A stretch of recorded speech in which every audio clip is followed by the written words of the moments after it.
tweet, zap. Buzz, tweet, zap, zap.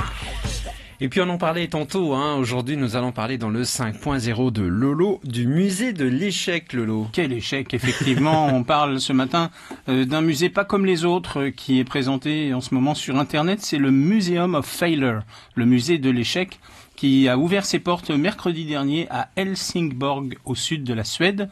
On y admire, si l'on peut dire, tout un tas de produits qui ont été des flops retentissants. Alors, quelques exemples. Il y a par exemple les fameuses Google Glass qui ont largement été annoncées mais jamais commercialisées. Il y a également par exemple le Coca-Cola Black qui était un Coca-Cola avec de l'essence de café. Je me souviens de la promotion de ce soda, mais en l'occurrence ça a été un flop, ça n'a jamais marché. Également un masque de beauté qui était censé envoyer des stimulations électriques, dont l'argument publicitaire était de l'utiliser 90 jours pour au final ressembler à Linda Evans de Dynasty.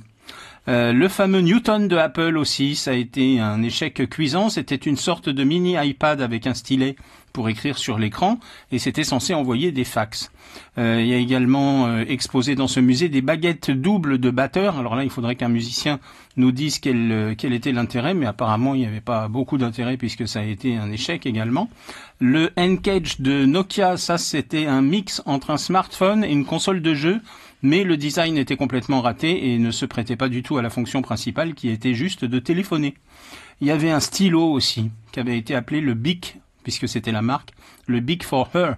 L'idée était stupide puisque c'était vendu comme un stylo spécial pour femmes, comme si les nanas avaient besoin d'un stylo particulier pour écrire, sachant que justement il n'avait rien de particulier d'ailleurs.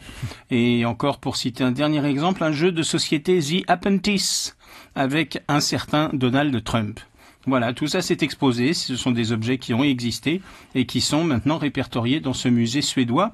L'objectif du musée, c'est de montrer que l'échec n'est pas un obstacle à la réussite et que bien au contraire, l'innovation a besoin d'échecs pour corriger les erreurs et avancer. Alors, petit commentaire personnel, on sait que certains grands musées comme le Louvre ont des antennes en province.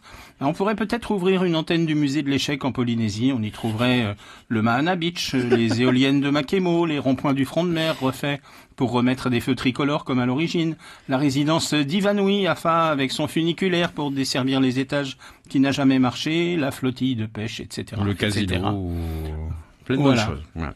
Merci beaucoup. Lolo, c'était le 5.0 de Lolo.